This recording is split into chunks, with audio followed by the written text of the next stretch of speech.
اسلامی جسم گرامی احمد مصطفیٰ محمد مصطفیٰ صلی اللہ علیہ وسلم،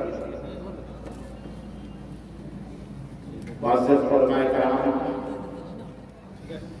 سامعین اعزام، نوجوان دوستوں، بزرگوں اور بھائیوں اور قابل احترام اسلامی ماں اور بہنوں اور عزیز بچوں، آج کی تاریخ 5 شوال 1445 کے مطابق 15 اپریل سے 2024 عیسوی کے اس عظیم الشان اجتماع میں جو جامعہ دارالہدیٰ جامعہ عثمان بن عفان اور کلیہ حفصہ بالبنات کے زیر اہتمام اس جامعہ کے بھی اس خوبصورت اور ہرے بھرے گراؤنڈ میں جو اجتماع جو اجلاس منعقد ہوا ہے، اس میں جس موضوع پر گفتگو کرنے کی سعادت حاصل کر رہا ہوں یا جس موضوع پر گفتگو کرنے کا حکم دیا گیا ہے، ابھی آپ نے فضیلت الشیخ عبدالرحمن فیضی حفظہ اللہ کے زبان سے سماعت فرمایا۔ اصلاح معاشرے کی اصلاح انشاءاللہ تبارک و تعالیٰ اس موضوع پر گفتگو ہوگی۔ اللہ عز و جل سے دعا ہے کہ اللہ تعالیٰ کہنے اور سننے سے زیادہ عمل کرنے کی توفیق عطا فرمائے، آمین یا رب العالمین۔ اس سے پہلے کہ میں اپنے موضوع کی وضاحت کروں، ابھی عید کی مبارک گھڑیاں اور ان کے لمحات ہم سے بالکل جدا تو نہیں ہوئے، لیکن دھیرے دھیرے جدا ہوتے جا رہے ہیں۔ آج 5واں دن ہے۔ میں اپنے موضوع کی وضاحت کرنے سے پہلے آپ سب حضرات کو، اپنے دوستوں کو، بھائیوں کو، علماء کو، اپنی بہنوں کو، ماؤں کو، بیٹیوں کو عید کی مبارکباد پیش کرتے ہوئے اللہ سے دعا کرتا ہوں کہ تقبل اللہ منا ومنکم صالح اعمالنا، اللہ ہمارے اور آپ کے نیک اعمال کو قبول فرمائے، بولو آمین۔ اللہ رب العزت ہم نے اس ماہ مبارک میں جو کچھ بھی ٹوٹی پھوٹی عبادتیں کی ہیں، جو کچھ بھی قیام اور صیام کیا ہے، جو کچھ بھی صدقہ اور خیرات کیے ہیں، جو کچھ بھی نیکیاں کی ہیں، ہمارے الہ ان تمام نیکیوں کے بدلے ہماری گردنوں کو جہنم سے آزاد فرمائے۔ اللہ تعالیٰ ہمارے ماں باپ کی گردنوں کو جہنم سے آزاد فرمائے۔ اللہ ہم سب کی گردنوں کو، دوست احباب، رشتہ داری، بیوی، بچے، بھائی بہن، تمام مسلمان مومنات کی گردنوں کو جہنم سے آزاد فرمائے، اور اللہ عز و جل ہم سب کو جنت الفردوس میں اعلیٰ مقام عطا فرمائے، آمین یا رب العالمین۔ دوستوں اور بھائیوں، میں آپ کی خدمت میں معاشرے کی اصلاح کے تعلق سے چند اہم اور ضروری باتیں کروں گا، اور اس کے بعد موقع ملا تو سوال و جواب کا بھی سلسلہ ہوگا۔ آپ کے سوالات اپنے ذہن میں رکھیے یا پرچے پر لکھ کے رکھیے، انشاءاللہ تعالیٰ 15-20 منٹ آدھا گھنٹہ اس کا بھی ایک موقع دیا جائے گا۔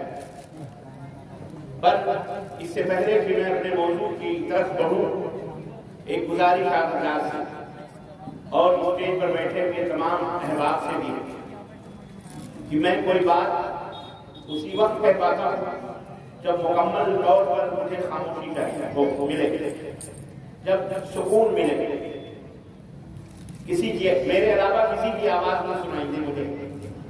اگر بچے کی بھی آواز سنائی دیتی ہے تو بہرحال تسلسل قائم نہیں رہتا اور بات کہیں کی کہیں نکل جاتی ہے۔ اس لیے آپ حضرات سے ایک مرتبہ گزارش ہے کہ یہ مجلسیں ایک طرح سے عبادات کی مجلسیں، اجر و ثواب کے حاصل کرنے کی مجلسیں، اللہ اس کے رسول کے کلام کو سن کر ذہن و دماغ کو روشن کرنے کی مجلسیں ہیں، اپنی اصلاح کرنے کی مجلسیں، اللہ اس کے رسول کی حکمت بھری باتوں کو سن کر اپنے گاؤں، اپنی بستی، اپنا گھر، اپنے بیوی، اپنے بچوں کو سدھارنے، اپنے ارد گرد قرب و جوار کو صحیح کرنے کی مجلسیں ہیں۔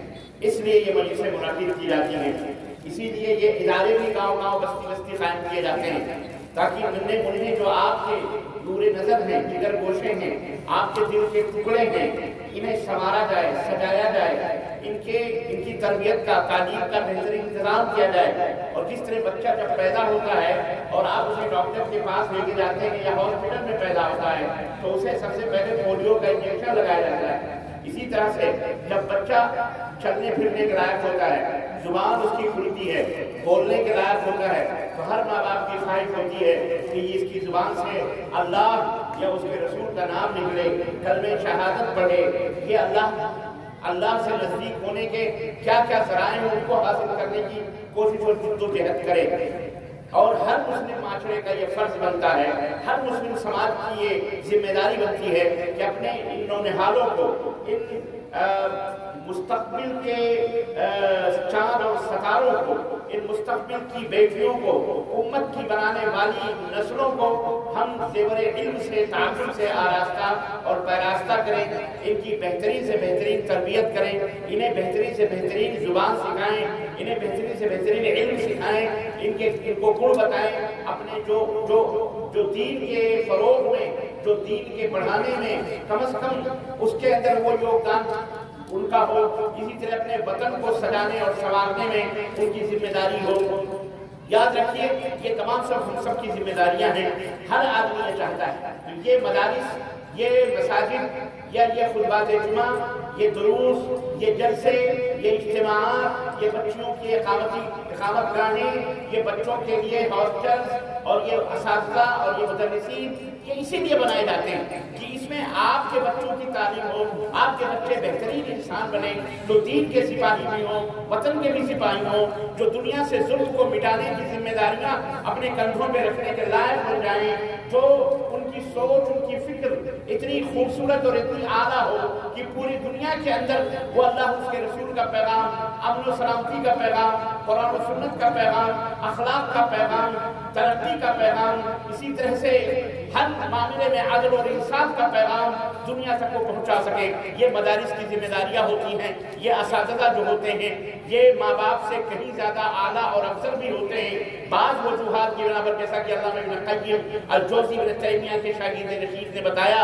کہ ایک حیثیت سے استاذ کا مقام، استاذ کا جو رتبہ ہے وہ ماں باپ سے بلند ہوتا ہے، وہی طور کہ ماں اور باپ اپنی اولاد کو دنیا کی آگ سے بچانے کی کوشش کرتے ہیں، لیکن استاذ وہ ہوتا ہے جو دنیا کی بھی آگ سے اور آخرت کے بھی آگ سے بچانے کی، آپ کی اپنی اولاد اور قوم کی اولاد کو بچانے کی جد و جہد اور کوشش کرتا ہے۔ اس لیے گرو کا، اسی لیے استاذ کا جو رتبہ اور مقام ہوتا ہے وہ کہیں نہ کہیں باپ سے، کہیں ماں باپ سے کہیں زیادہ ہوتا ہے۔ اس ناحیے سے تو یہ ادارے جس میں آپ اپنی گاڑی کمائیاں خرچ کر رہے ہیں اور اگر نہیں کر رہے ہیں تو بہت بڑی بدنصیبی ہے، بہت بڑی بدنصیبی ہے۔ کیوں؟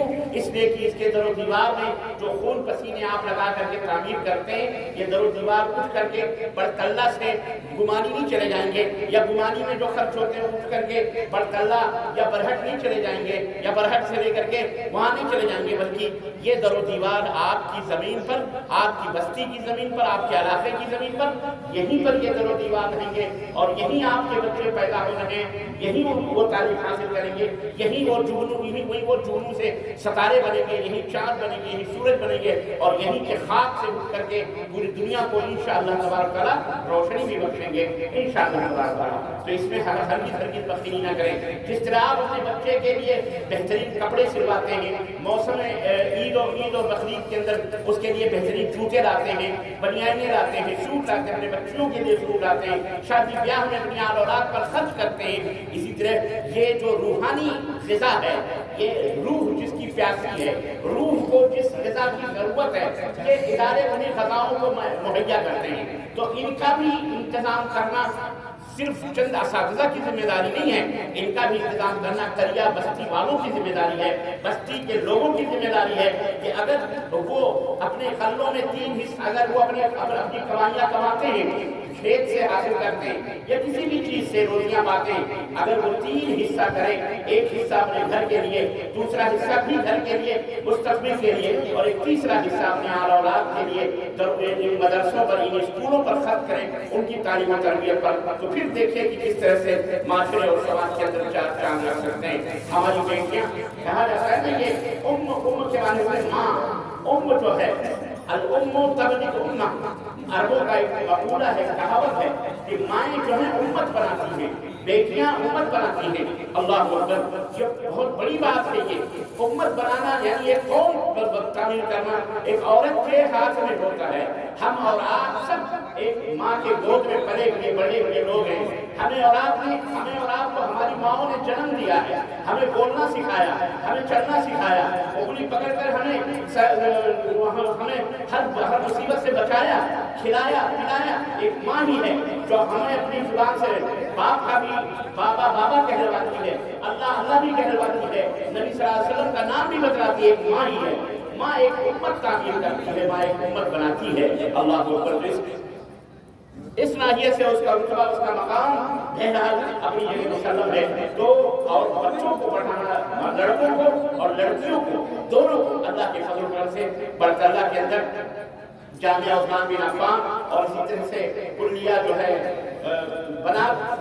کلیہ حفصہ بن بنات جو ہے، یہ اسی خدمت کے لیے موجود ہے۔ اور میں بیٹھا ہوا اپنے کمرے میں آپ لوگوں کی اور مولانا ہمارے شیخ علی مرتضیٰ علی حفظہ اللہ فیضی کی آواز میں سن رہا تھا، جہاں کہیں زیادہ کسی نے کہا ابھی تک شیخ جوش میں نہیں آئے ہیں، میں نے کہا کوئی بڑا انعام کر دوں گی، نظروں میں نہیں آیا، کبھی جب جوش آتا ہے شیخ علی مرتضیٰ صاحب کو تو ماشاءاللہ ایک دفعہ آیا اور جزاک اللہ، تو بڑی خوشی ہوئی کہ ماشاءاللہ اہل برکت اللہ بیدار۔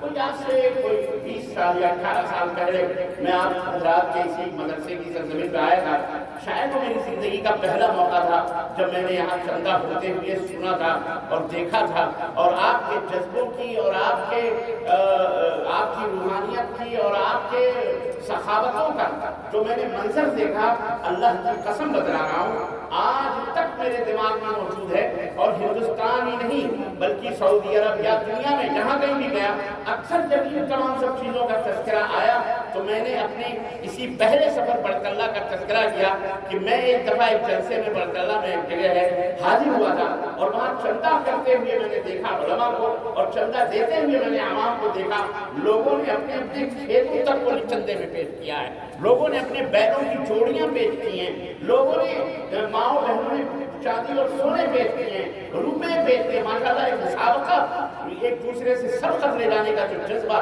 اہل برکت اللہ کے اندر دیکھا۔ اور پھر اس کے بعد بہت سارے موقع ملے، سیمانچل کے مختلف گوشوں میں تقریباً پچھلے مہینوں میں تقریباً کئی جگہوں پہ حاضر ہوا اور لیکچر کیا، میں نے دیکھے ماشاءاللہ بڑی خوشی اور مسرت ہوئی۔ تو انشاءاللہ یہ قوم کبھی برباد نہیں ہو سکتی انشاءاللہ تبارک تعالیٰ، اور نہ اسے مٹایا جا سکتا ہے جب تک یہ جذبہ، جب تک یہ حوصلہ، اور جب تک یہ عزم، اور جب تک یہ بلندی آپ کے فکر میں، آپ کی سوچ میں، اور ہماری ماں بہنوں بیٹیوں کی سوچ میں موجود ہے کہ ہم اپنے مال کو، اپنی دولت کو، اپنے پیسے کو ہم اپنے بچوں کی تعلیم اور تربیت کے اندر صرف کریں گے، اور صرف کرنے کے بعد یہ قیامت ہم مر جائیں گے لیکن یہ در و دیوار انشاءاللہ تبارک تعالیٰ برصحابت قائم رہیں گے، اور اس سے جو بچے سیکھیں گے، علم سیکھیں گے، اللہ کی قسم آپ کو پتہ نہیں، لیکن جب وہ الف لام میم پڑھے گا، یقین مانیے الف کا ثواب اگر 30 نیکیاں اللہ اس پڑھنے والے طالب علم کے اس بچے یا اس بچے کو دے گا،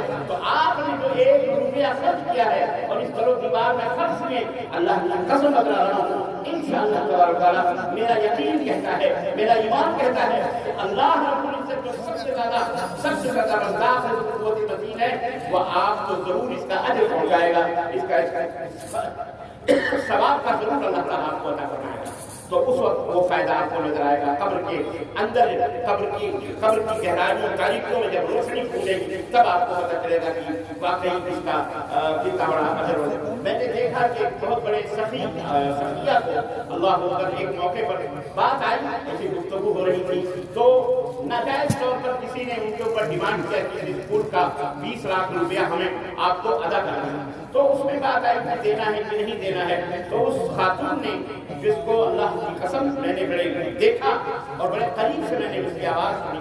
کسی کہنے والے نے کہا کہ کیا ضرورت ہے آپ کو 20 لاکھ دینے کے لیے, وہ جھوٹ بھی بول سکتی ہے. لیکن اس خاتون نے کہا کہ اللہ کی قسم اگر اس نے بچوں کو الف لام میم سکھلا دیا ہے, صرف الف لام میم سکھلایا ہے, تو یہ 20 لاکھ کیا ہے, اس کے کئی گنے بھی اگر مجھے دینے پڑے تو میں دینے کے لیے تیار ہوں. مجھے کوئی تکلیف نہیں, مجھے کوئی تکلیف نہیں. اور واقعی دولت تھی ان کے پاس, دولت ہے تو انہوں نے یہ بات کہی. تو اللہ کے لیے آپ حضرات اپنے علاقے, اپنی بستی کے ان اداروں کی حفاظت کیجیے. گورنمنٹ آپ کو حفاظت کرنے کے لیے نہیں آئے گی, بلکہ بہت سارے صوبوں کی گورنمنٹیں جو اتنی کمزور اور اتنی تنگ نظر ہو چکی ہیں, اور اس میں ان کی آنکھیں اتنی تنگ ہو گئی ہیں, اور ظاہر ہے انہوں نے اپنے مذہب کا چشمہ لگایا ہوا ہے, اپنے بناوٹی گھروں کا چشمہ لگایا ہوا ہے. مسلمانوں کو آنکھوں میں تنکوں کی طرح لگتا ہے, مسلمانوں کے وجود کو وہ بیچارہ ختم کرنے میں لگا ہوا ہے. لیکن اسے یہ نہیں معلوم کہ اسلام کی فطرت میں قدرت نے لچک دی ہے, اتنا ہی یہ ابھرے گا جتنا کہ دباؤ گے. مسلمان کو جتنا دبایا جاتا ہے, مسلمان کو جتنا ستایا جاتا ہے, مسلمان کو جتنا کچلا جاتا ہے, مسلمان کو جتنا مسلا جاتا ہے, مسلمان کو جتنا آزمائشوں کی بھٹیوں میں ڈالا جاتا ہے, اتنا ہی یہ مومن کندن بن کر کے نکلتا ہے, اتنا ہی یہ اچھلتا ہے, اتنا ہی یہ بلند ہوتا ہے, اور اسلام کی آواز اتنی ہی دنیا کے اندر الحمدللہ باغ درا بن کر کے پھیلتی جاتی ہے. الحمدللہ یہ اللہ تبارک تعالیٰ کا فضل اور اس کا احسان ہے. اس جاہل کو, اس نادان کو پتہ نہیں ہے کہ اسلام کیا دین ہے, اسلام کون سا پاور ہے, اسلام کون سی طاقت ہے. اس جاہل کو پتہ نہیں ہے. کیوں؟ یہ اگر یہ عقل والا ہوتا, یہ خرد والا ہوتا, تو اپنے ہاتھوں کی بنائی ہوئی مٹیوں کو ہی خود ہی اس کا خدا نہ سمجھتا. اتنا جاہل اور کبھی آدمی کہ اپنے ہاتھوں سے اپنی مٹیوں کی اپنے دماغ کے شکل و صورتوں کو بناتا ہے, اور اسی سے پھر پرارتھنا کرتا ہے, اسی سے بھیک مانگتا ہے, اسی کے سجدے کرتا ہے, اسی کو پرنام کرتا ہے, اسی کے سامنے جھولیاں پھیلا کر بھیک مانگتا ہے. اتنا بیوقوف آدمی. اللہ رب العزت یہ جو مشرک ہوتے ہیں یہ جانور ہوتے ہیں, بلکہ جانوروں سے بھی بدتر ہوتے ہیں. ارے جانور تو اپنے مالک کا بھی سجدہ نہیں کرتا. جانور تو کھانا, جو بھینسیں ہوتی ہیں, جو گائیں ہوتی ہیں, جو کھونٹوں کے اوپر بندھی ہوئی رہتی ہیں, جنہیں ہم صبح شام گھاس ڈالتے ہیں, انہوں نے کبھی آپ کا سجدہ کیا؟ کبھی گھاس ڈالنے والوں کے پیر چھوئے؟ کبھی انہوں نے کسی کے بھیک مانگی؟ ارے یہ مرغی بھی جس کو ہم اپنے گھروں میں پالتے, یہ بھی اللہ, یہ بھی پالنے والوں کا کبھی کچھ نہیں کرتی, بلکہ اگر ایک چونچ پانی پیتی ہے تو منڈی اوپر اٹھا کے اللہ کا شکر ادا کرتی ہے, وہ اللہ کا شکر ادا کرتی ہے. اور یہ بیوقوف انسان, 2 ٹانگوں کا جانور, اس کو اتنی بھی عقل نہیں ہے. تو یہ اصل میں یہ شرک کا تماشا ہے. یہ شرک کی وجہ سے یہ ہوتا ہے, کیونکہ آدمی جب مشرک ہوتا ہے تو وہ پاگل ہو جاتا ہے. مشرک ہوتا ہے تو حیوان سے بھی بدتر ہو جاتا ہے, کیونکہ جس رب نے اس دنیا کو بنایا ہے, جس اللہ نے یہ دنیا تخلیق کی ہے, وہ اللہ خود کہتا ہے کہ مشرک جو ہے جانور سے بھی بدتر ہے, مشرک جانور سے بھی بدتر ہوتا ہے. یہ مسلمانوں میں بھی دیکھ لو, انسانوں میں بھی دیکھ لو, تو وہ تو خیر بے کلمہ لوگ ہیں جو اپنے ہاتھوں سے بنائے ہوئے شکل و صورتوں کو پوچھتے اور انہیں کو اپنا سب کچھ سمجھتے اور انہیں سے مانگتے ہیں. ارے کلمہ پڑھنے والے بھی چند ایسے احمق لوگ بھی ہیں ہمارے مسلمانوں کے اندر بھی, کہ زندہ تو زندہ جناب علی, مرے ہوئے لوگوں کی قبریں پوری مٹیاں چاٹتا ہے, مرے ہوئے لوگوں کی پوجا کرتا ہے. آپ کو حیرت ہوگی, شیخ عبد الرحمن فیضی حفظہ اللہ کہہ رہے تھے ہمارے علاقے میں شرک تو ویسا نہیں ہے جیسا دوسرے علاقوں میں, لیکن بدعت بھی کہیں. لیکن میرے عزیزوں, بات ان کی بالکل اپنی جگہ پر درست ہے, اور جو انہوں نے کہی اپنے یقین میں کہی. لیکن تاریخ نے بھی ہمیں, تاریخ کبھی جھوٹ نہیں بولتی ہے, تاریخ کے اندر ہر چیز درج ہوتی ہے. شرک اس دنیا کی حقیقت نہیں ہے, شرک کوئی سچائی اور صداقت نہیں ہے, بلکہ دنیا کا سب سے بڑا جھوٹ اگر اس کائنات میں ہے تو وہ شرک باللہ ہے. اس سے بڑا جھوٹ دنیا میں کوئی کچھ بھی نہیں ہے. شرک سب سے بڑا جھوٹ ہے, اسی لیے یہ سب سے بڑا گناہ بھی ہے.